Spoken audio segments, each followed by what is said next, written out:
guys, so today I'm here with the legendary Dave Wandell, 27 years of roofing experience, and I wanted to go over all the rest of the stuff that investors need to know about flat roofs. There's a lot of other things that can kind of get in the way, some maintenance items. So let's go ahead and talk about it with Dave. So one of the things that you didn't talk about in the previous video with flat roofs is the elastomeric coating system. You said that's an actual, like a system? Like a TPO, EPDM, such like that? Yeah, it's another roof system. It's another alternative to re-roofing.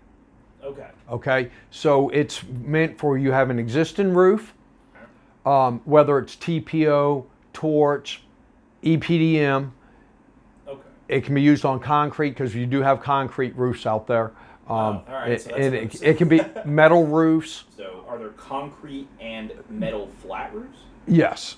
Okay, so I guess we can talk about those as well. So we have actually three systems in a sense. Well, very rarely will you see a metal roof on a lower pitched roof anymore today. Okay.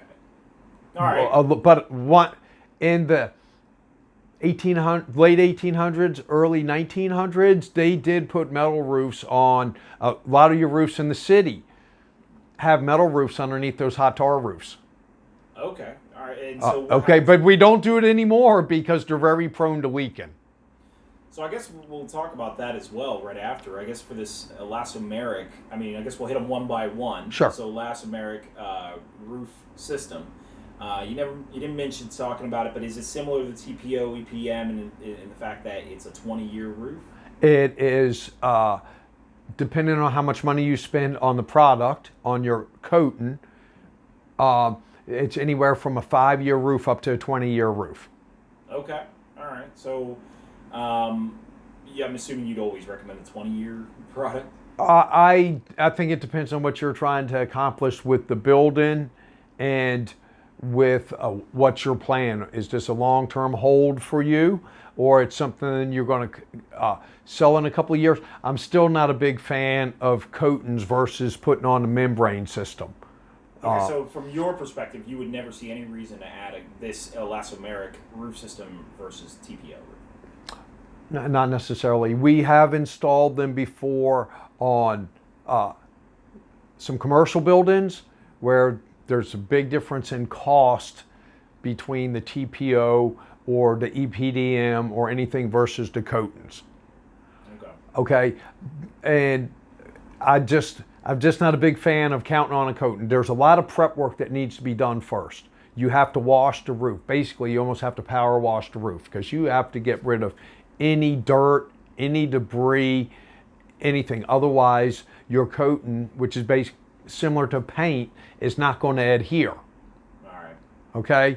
So a couple of things that does. It makes it not cost effective for your typical row house in the city because now it becomes a 2-day job because we have to come out, wash the roof, and then it needs to dry before we can apply the coating. So right? So it's not or something, right? Right. So it's not really cost effective for a row house. Now they are used. It is a viable alternative on a commercial roof, something big like a warehouse, a shopping center, or something like that. Okay. Okay, that is it's a viable alternative roofing solution. Is that because of cost effectiveness? Because it's kind of economies to scale, right? Because we can, and due to the expensive materials and all. So to come out and do all the necessary prep work on a commercial building, there's a lot more area. So, and it makes sense because the labor and material costs for doing an EPDM roof or TPO, for example, at that point there, the coatings become a viable alternative. All right. If you're trying to save money, I still don't think that, even if you go with the most expensive and you get a 20-year coating, I still don't think that they are as good as actually putting on a new membrane system, whether it's EPDM, TPO. Okay, so you actually mentioned these other ones like concrete and metal. Now you said that some roofs in the city have metal still, but those are being phased out. I'm assuming that that's also another roof that you just do not want for a flat roof. Well, they've been phased out a long time ago. Your flat roofs that have metal roofs in the city were the original, when the house was originally built in the So early at this 1900s. point, if that's still on there, then that roof is already It's caved just in. because they have Okay. put hot tar after hot tar roof over top of them, and most of the time they're pretty already rusted and there's not much left to them. Okay. And concrete roofs also not very common. They are a little bit more common. A lot of your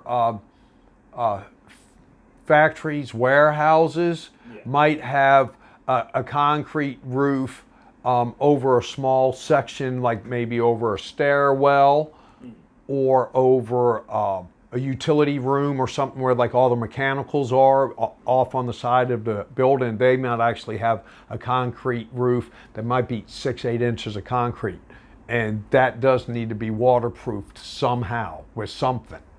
And okay, so like another layer on top of it then. So well, the coatings are excellent for that because you can prime it, do the prep work. Yep. Okay, do the necessary prep work, which means cleaning it, priming it, and then putting your coating over top of it. Okay. All right. So, but that's not typically a roof you would do. Like there, you would never recommend a reason for us to go over with concrete over like a different roofing system. No, Okay. no.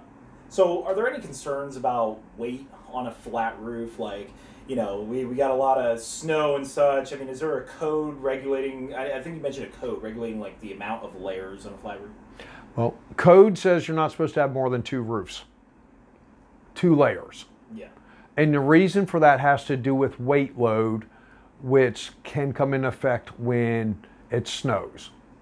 Not so much here in Maryland because we don't have those big snows like up north or out in the Midwest. But it is a legitimate concern with how many layers you have just because of the weight load. The last blizzard we had 5-8 years ago, whenever it was, there were a few roofs that collapsed in the city, and that was from the weight load of the snow up there.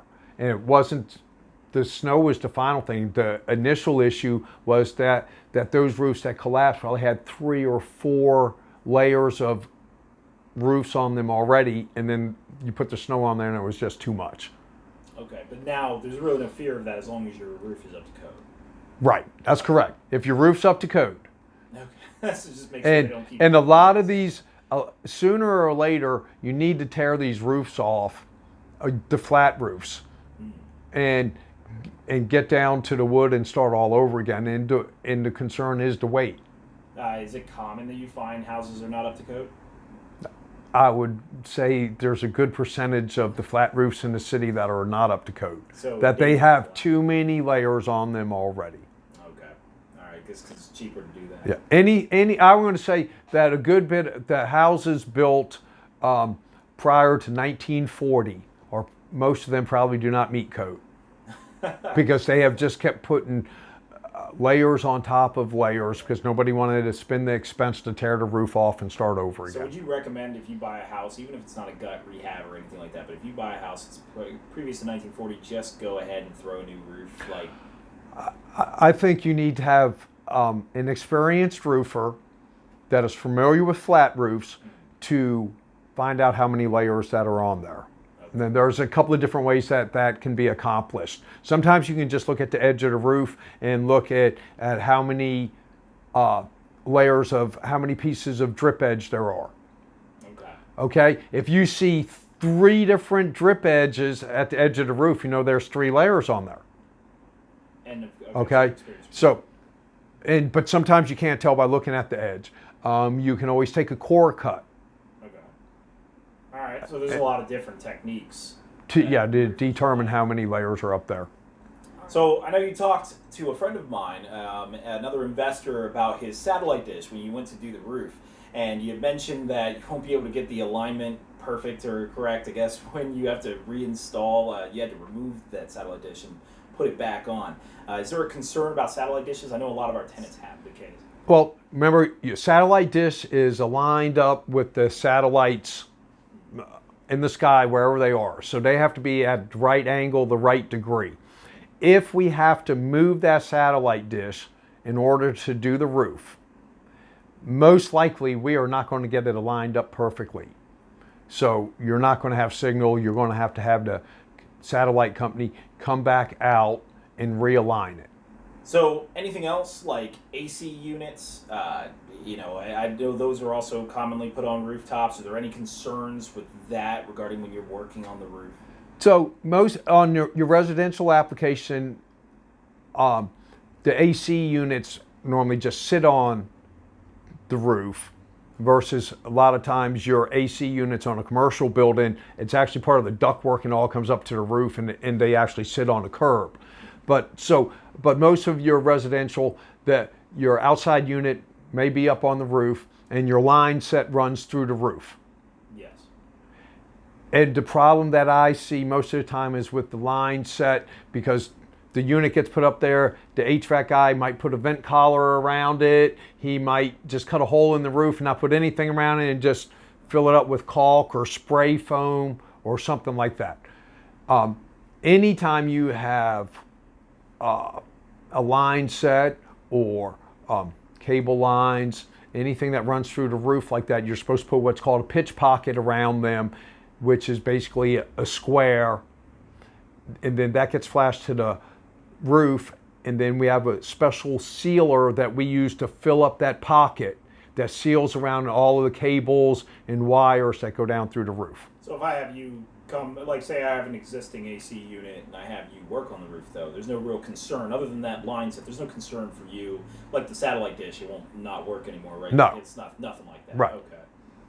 So I guess as far as other tenant concerns, we also have the decks. A lot of the houses, especially in like the Canton area, have these decks. And I know you mentioned in a previous video that there's a little bit more of a cost. You want to get a new roof with that. What other advice do you have specifically for decks on it? Before you install the deck, Okay, then you put a new roof on. okay, all right. Okay, even if the roof's only a couple of years old, you still probably want to put a new roof on because that deck will outlast the roof.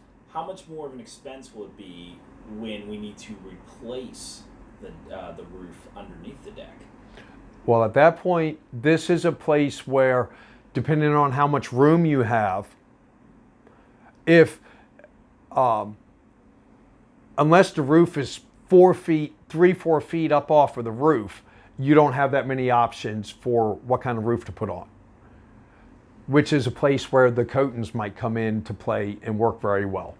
So that is actually a situation where you would actually recommend coatings. Yes, it's a good alternative. Now, if you have a rooftop deck and you only have 6 inches or a foot, 18 inches between the roof and the bottom of the deck, you don't have any choice but to remove the deck.